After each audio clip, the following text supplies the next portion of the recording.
Mama e, mama na lobe, mama e, dele mabondela, tolo nase, mutupe na moi, olemba te mama, dele mabondela, isikanyo sozali. Vraiment, les cas tombe confinement, c'est-à-dire, quand vous n'avez rien à faire, quand vous y allez, mais prenez toutes vos dispositions. Donc voilà, c'est une pandémie qui existe et qui frappe le monde en ce moment. Et c'est une réalité. Voilà. Merci papa.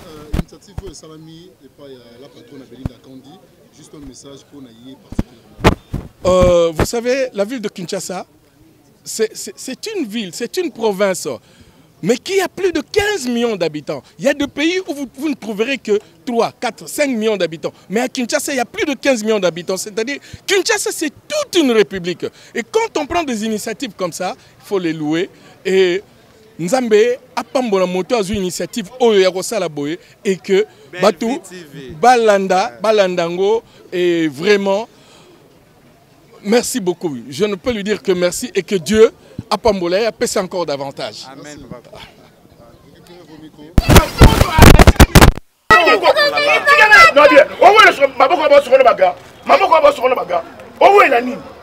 Pourquoi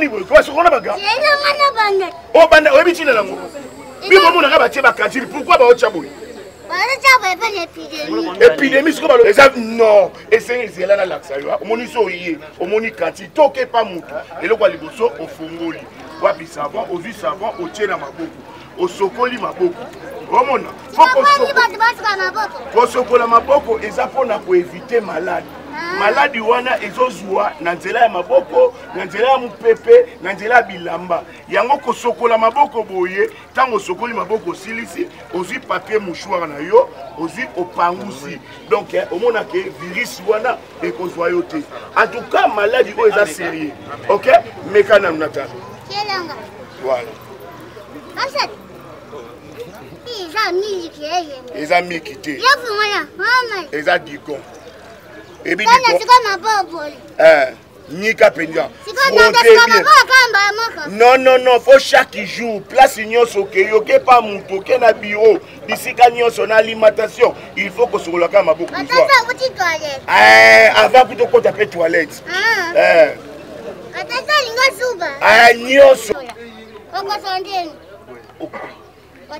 Koko sur la paix devant Batouté. Ok? Bon, il y a un monde qui est épidémie pour la terre. Mais ok? Allons-y. Merci. Sambwe. Malade. Yo ko la maboko kali bosa fufu monde ko sambwe. Tout ça la nini maman. Ils ont qui pété.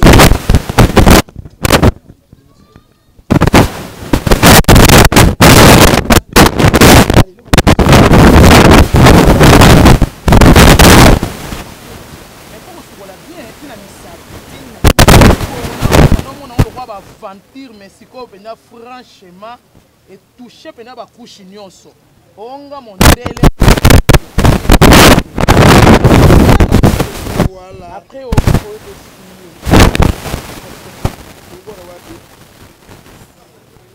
et bon kosu soko lingo kosu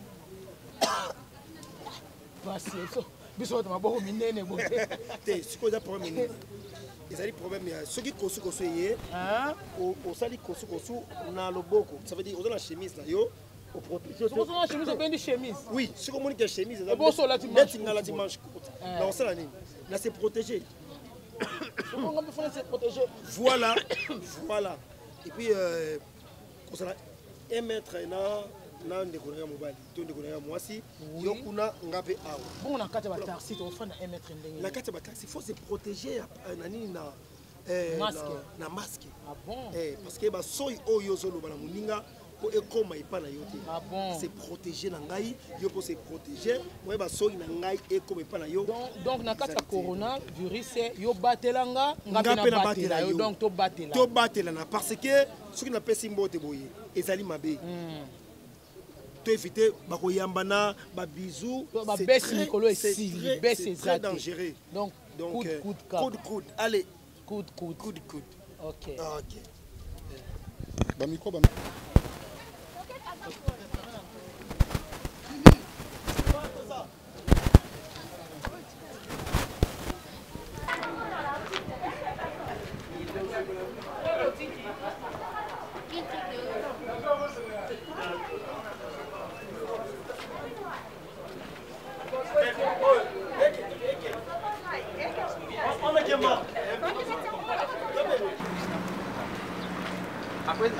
Moi, non, bébé qui m'a gâté. Bilobe, là, non, qui me sait. Après, c'est là qu'on a flash.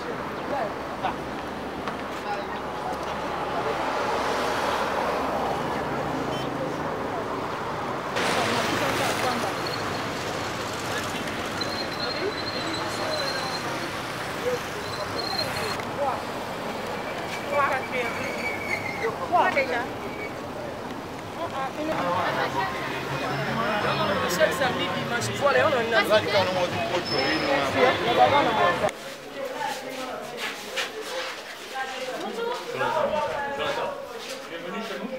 Merci. Une fois ici, j'ai vu. Oui, docteur. On s'est déjà vu une fois ici. Je vous en prie, veuillez vous asseoir. Merci. Qu'est-ce que je peux faire pour vous? Non, merci docteur. On est juste du passage. Nous voulons juste déposer ici à l'hôpital. Les deux sont ici à l'hôpital.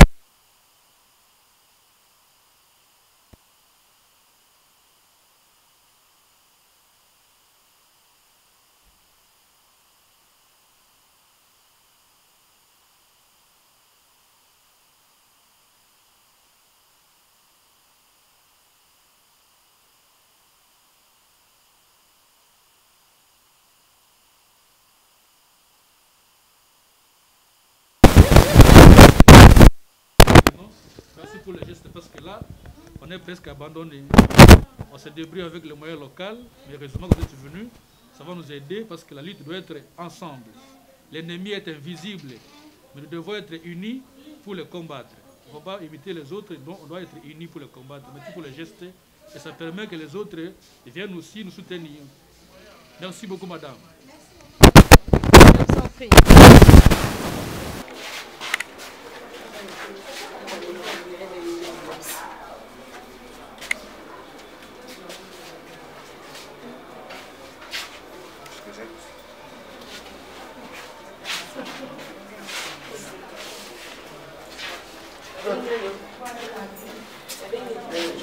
Merci.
On peut le mettre seulement ici devant. On peut le mettre seulement ici devant. La carte. Tout ça. C'est bon pour ça, on a beaucoup, non? Non, et ça, on a carte pour la pompe. Puisque ton pied, c'est un symbole. Nous, on dépose. Ça m'a dit, docteur, Il n'y a pas de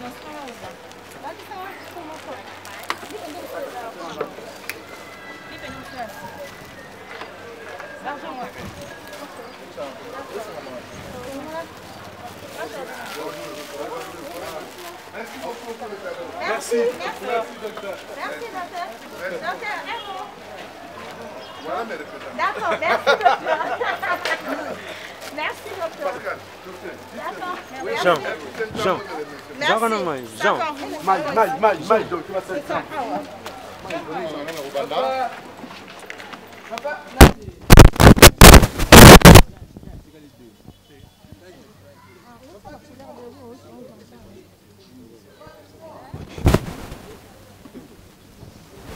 Isa.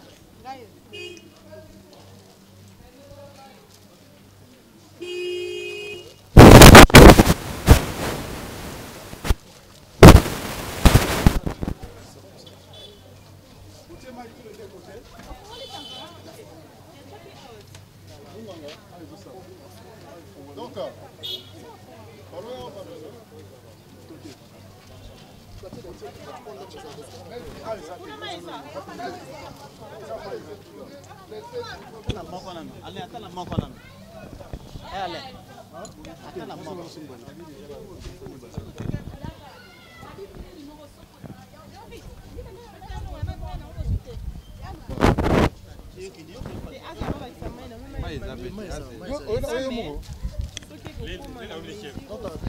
c'est bon?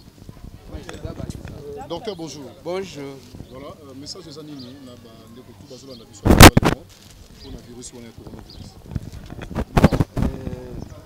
Nous vous remercions d'avoir songé à nous parce que vous avez vraiment respecté les consignes, les mots d'ordre donnés par les chefs de l'État pour lutter contre cette pandémie.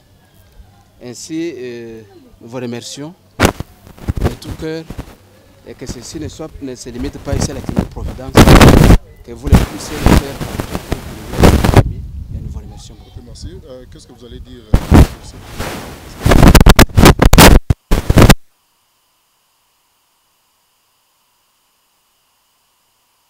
ici, nous vous envoyons.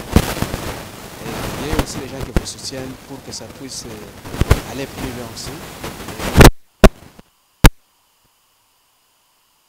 Il y a aussi des soins afin d'arrêter cette pandémie qui nous a agacés dans notre pays. Qu'est-ce que vous allez dire presque toutes les familles au monde? Oui, bon, nous disons aux familles que chacun puisse prendre des mesures nécessaires d'éviter la maladie en lavant les mains comme nous l'avons et en prenant distance. C'est ce que nous demandons. Nous vous encourageons de continuer dans cette lutte. Ne vous limitez pas seulement ici, il faut arriver par-ci, par-là, dans des coins les plus reculés, en fait d'arrêter cette maladie.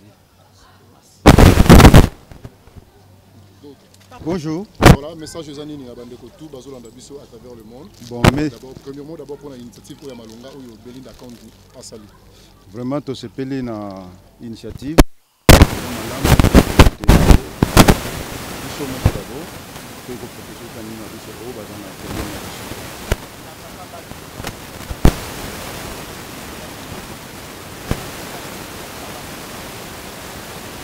Le but est coronavirus et Zali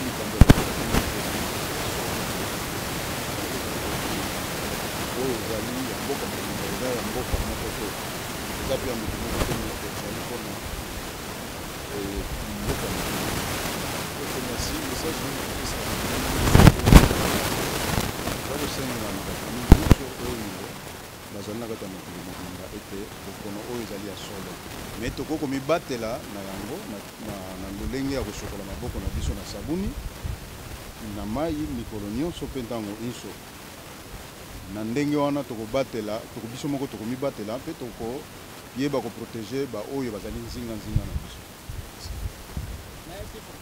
Mais dans la bateau, je suis maboko mutu akoko sa combien de minutes, combien de temps na savon na maboko pona sokola mai. Moni lolenge ya kosokola ntango tosokolaka maboko na mikolo nyonso.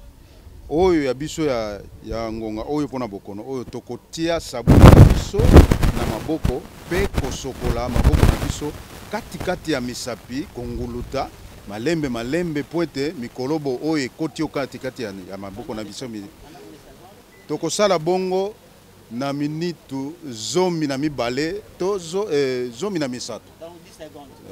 Voilà, na 20 à 30 secondes tokosokola maboko na biso kati ya misapi mpe kosuka awa te me koya kopusana na mwa likolo mpo ete mikolobo nyonso ebima elongwa ekende ekufa na kati ya sabuni.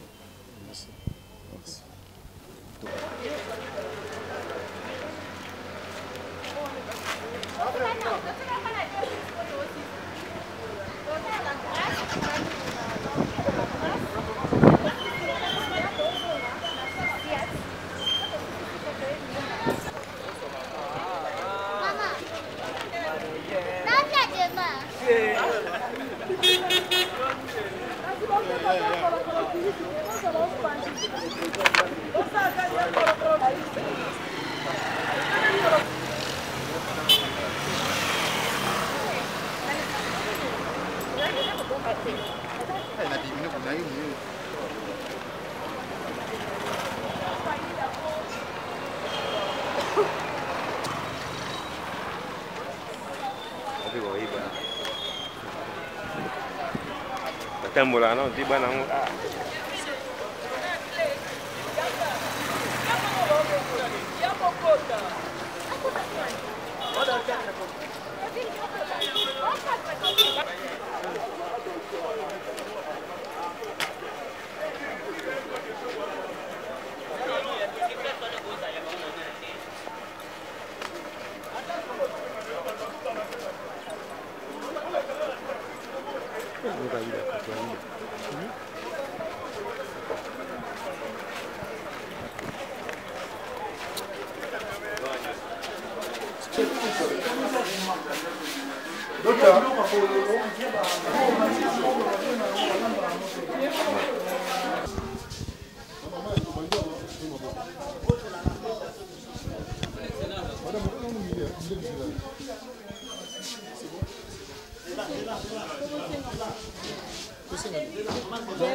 Voilà, vous pouvez regarder le caméra.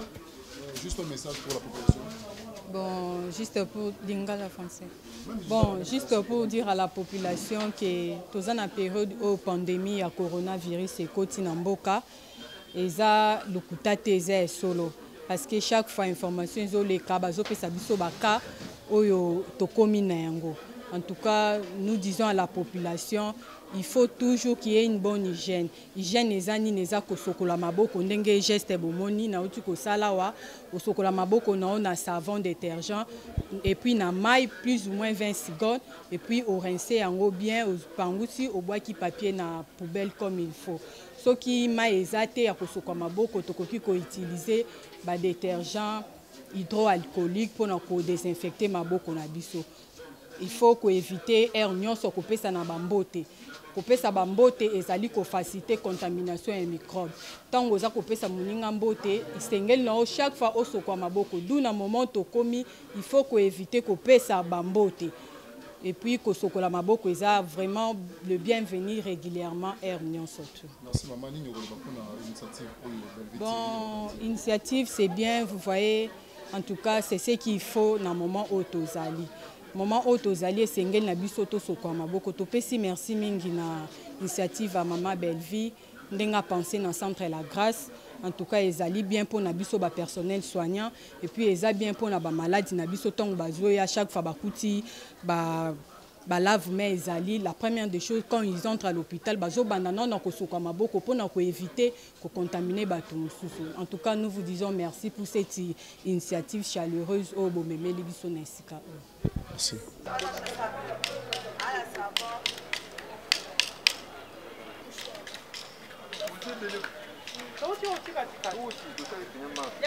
Merveille, amène le savon. Beta chou na sala déjà. Ça fait des chocolat non?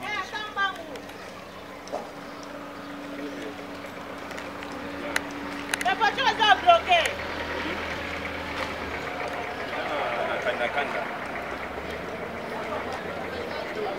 La voiture est bloquée. C'est pas ça pour ça que tu as fait.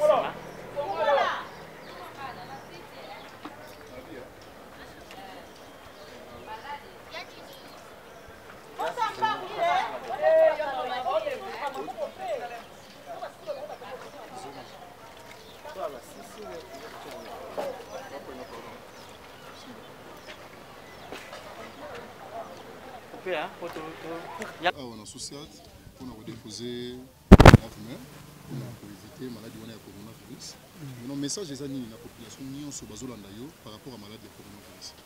Bon, le message est à Moko, puisqu'il y a d'autres qui hésitent, qui ont le kuta, ils ont maladie à poto, tout ça. Moko kuta tunanga, est-ce qu'ils sont malades?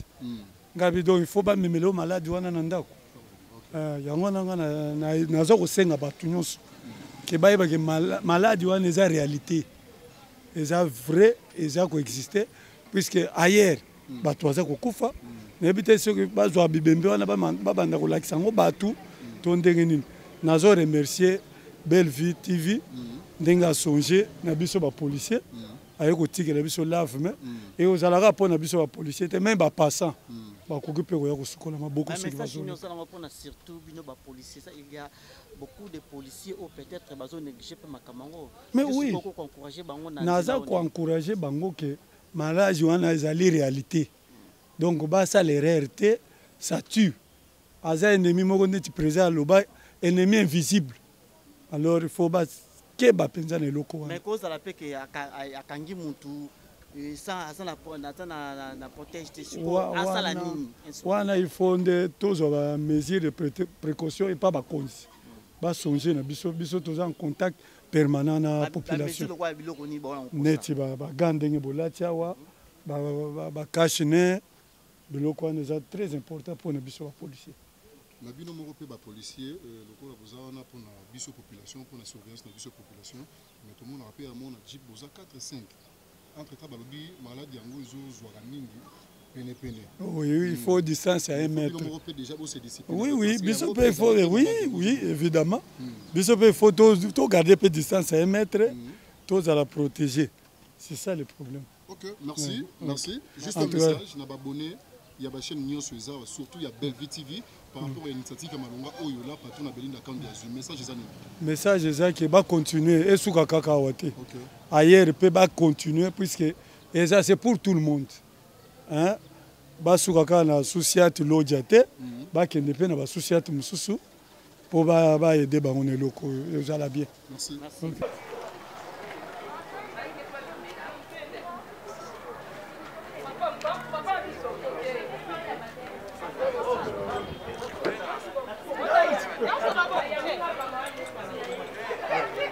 Non, ça, les annonces que nous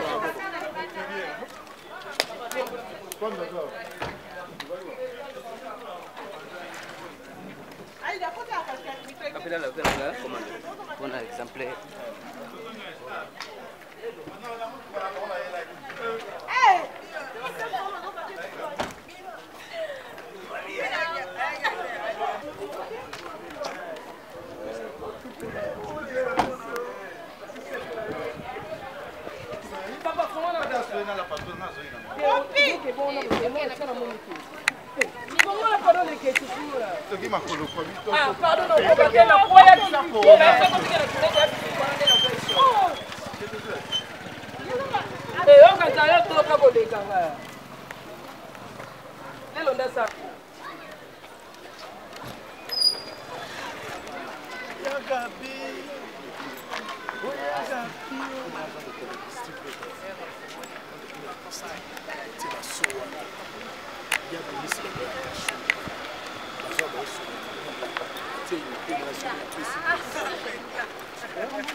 On chante une chanson, résoudre la mon thème et puis t'offendre. Merci.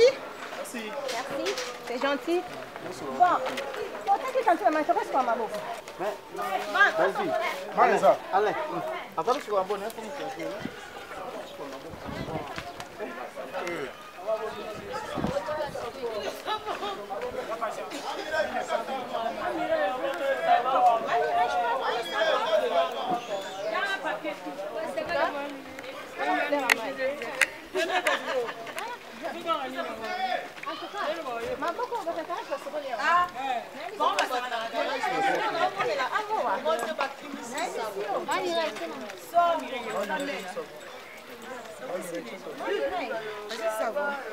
Idali.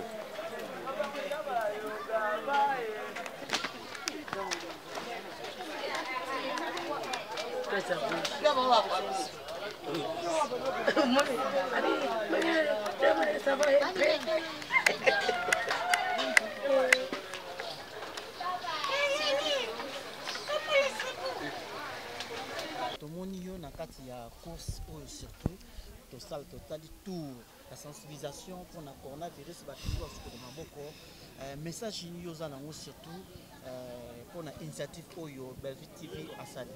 Oui, j'ai vraiment kitoko makasi ya kosala sensibilisation pour na biso surtout tosukola maboko tosala nga pona lelo te ou bien te pona coronavirus ye yango tozosuka maboko no et comme pena habitude na biso avant ngoli osuka maboko osimbi mupesa ni mbote na pourquoi osuka maboko donc et comme vraiment que ele on a biso surtout to s'adapter nango etika la vraiment biso na mitu et ça bien mais pas na mike na ba jeune garçon surtout bazokota doute na coronavirus message yo pesa moko bat balanda commune. Oui, bah so ba koti doute bon on est itali bango parce que quand pamba boité l'état ici biso que non ba kali ko ba bleu rognon surtout vraiment ba privé biso bleu rognon c'est que vraiment il y a du sérieux et tout donc za mbela o ba konjamboka ba kwa ici et pour na bien na biso pe to respecter et ça là vraiment kitoko makasi. Oui, maboko na vraiment faut que frotter yango bien au côté vraiment nini ah ni surtout niki yango kitoko niki aux 8 ans konika ata 5 hein ata 5 secondes bien 10 à 20 voilà 10 à 20 on niki vraiment bien et au sukoli yango bien au pangusi nini on a pas pangusi ko sala yango surtout le qui placement poubelle les a au bois qui yango donc pour que tu sais pe faut ko ba hotel kuna yo au toucher to vanda pe to za lesika mote to za mipandi pona ko batela nzoto na biso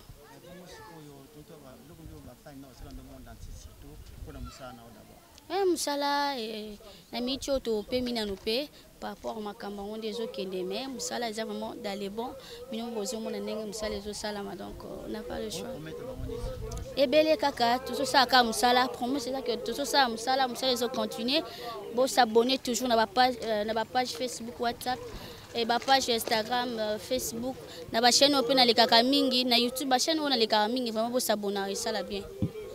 Merci beaucoup. À toute l'équipe, on a marché ensemble avec vous, on a fait les billets, l'encourager. On est maintenant de retour, je dis merci. L'équipe Mobimba. Et c'est mon anga et tout ça, on a dit pourquoi. Tout est parti de nous. On a gagné 5 ans. Juste à quand on a un pied. Mais tout le monde a 4 nabiso, tout le monde a condima. À travers la chanson qu'on va chanter tout à l'heure. Et donc aussi, ça a parti on a un pied, tu veux dire justement beaucoup pour la gloire de Dieu. Amen. Amen.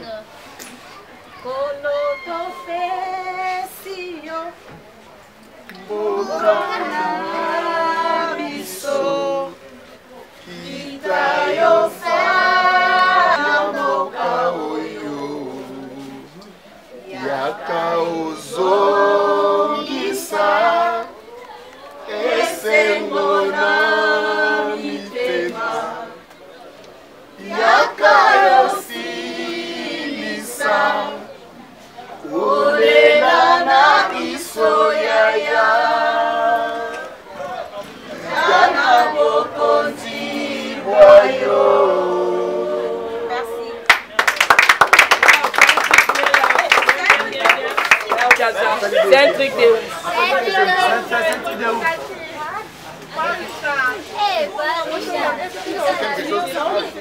Bonjour Mira. Partout, surtout dans Super Promo 143, mais nous avons une belle vie. Initiative au Salakion, pourquoi? Il y a une sensibilisation pour le coronavirus. Oui, bon, je crois que le monde entier est touché. Nous sommes choqués. Et comment Batu Koufa par rapport à la maladie, on a frappé Batu. Et vu que tous appels à moyen d'abisso, tout ça la sensibilisation d'abisso. Population pesant en ligne na carabisso. C'est pourquoi j'avais dit pourquoi pas bisso pe le corps artiste et comédien to yeba ndeni to ko sensibiliser population na ndenge na bisso. Et j'avais pensé que basso et ko permettre na batu basso ko la maboko régulièrement avec les savons. Donc il y a un tellement matin na mon tour et ça fait 2 semaines au moins. On a parlé avec Major Bissadidi et topé si commande na ni po basa la biso ba soutien ya nini ya bassine ya ba cantine voilà et ça les biso ba les biso moi temps pendant une semaine et mais Dieu a voulu que ça se passe aujourd'hui. Moi je dis gloire à Dieu, merci Seigneur parce que c'est lui qui nous a donné cette force là de marcher. Et puis tout ça avec le cœur. C'est juste, tout ça qui a beaucoup plus besoin, tout quand on a hôpitaux pour que tout déposer son abisso. Et puis moi mon qui est on peut permettre à son bénéfice que gants pour que bazala nango souvent. Donc voilà. Au ciblé hôpitaux pourquoi? Et la ciblé hôpitaux parce que na ba hôpitaux yo yebi c'est bisika nde bata maladie bazali. Bisika bato ope bazoya ko visiter ba maladie souvent bazali. Donc kuna ezali de sortie entrée et on mona ki esika on a réfléchi ça que je dis non, il faut ko kende kuna en plus na ba bisika ba garage ezali parce que yangonde yamba ba point ba stratégique wana et permettre bisika bat bazozala ba sokola na fisika ta maboko régulièrement avec les savons parce que yangonde ezali et ezali moko yaba balobani non ezali moko ya makambo oyo esalaka mpona bato basi babu lingala na biso ezali moko oyo ya bato vous comprendre lingala eza place bato bayaka mingi mpona bakota contaminer voilà tokei. Voilà, donc ils ont un point stratégique, bato ba fréquenter régulièrement. Il y a un autre pensée qui nango, to pointer ba son abisso wana parce que permettre à la population, même il est des passages, oui, il peut passer là pour laver les mains comme ba tindi biso to ça là. Mais tout le monde qui sous otambola okendeki na ba place ba policier, pourquoi? Ben oui, on peut faire partie de la population. Ce n'est pas parce que bala tarateni ba olonga za population. Baza batu, ba on peut comme na bango. Ce n'est pas ce que la tateni, ndé lobby que non, on va épargner, non. On va exposer ma casse. Exposer ma casse. C'est pourquoi j'ai pensé à lier comme souciat, de poser une fils que son habit sur mon corps et permettre bango, sanate. Parce que parmi les instructions, surtout il y a les bosses, lavez-vous les mains régulièrement avec les savons. Mais c'est ce que Moutou a dit à Salé Lango. Pendant combien de temps? Tout ça. Oui. Ah, d'accord, merci le ketchup, c'est trop gentil. Je m'excuse, vraiment moi mon ballon est baraté nzambe. Vraiment. Le ketchup a touché ma tout molli. Oui. Le ketchup nzambe. Merci Lélo. Merci beaucoup. Dans cette question anglaise là qui ce qui Moutou alingi. Oui, oui, comme mimé que pesami. Tout ce qu'on a beaucoup plusieurs fois avec les savons, tant balobi plusieurs fois, c'est-à-dire ce qu'on bimi au tambola qui banda. À tout mon iso ya mai quelque part, dès que tu te côté, au tamboli moi trajet, so pousse nos comiana. Tu peux laver tes mains. Et ça y a offélé. Au taki banda au côté na katandako. Laver les mains, ça dérange même pas. Et au moment où on va touter, au lingo tousser. En tout cas, au tousser awa pour que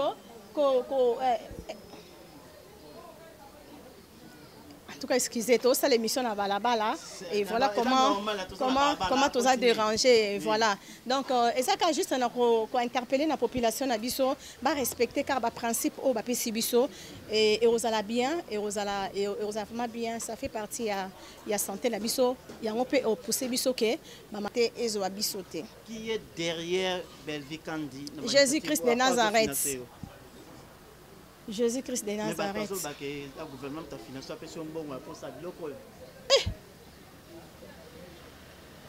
Mais Belleville, ça peut normal, normal que le gouvernement appelle Mutumbongo, c'est normal Belleville. Merci, merci na initiative au Tiengamba Monde Mutu, na lancé pe na gouvernement et ça peut une façon, une moyen aussi de soutenir les artistes nabino na ba initiative au nazana, pourquoi pas de me pousser encore d'aller plus loin et ça peut bien.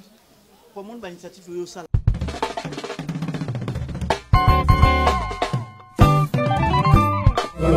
Oh mama ye, mama na lobe, mama ye, lele mabondela, tolo na se, mutupe na moi, olemba te mama, lele mabondela, isika nyonso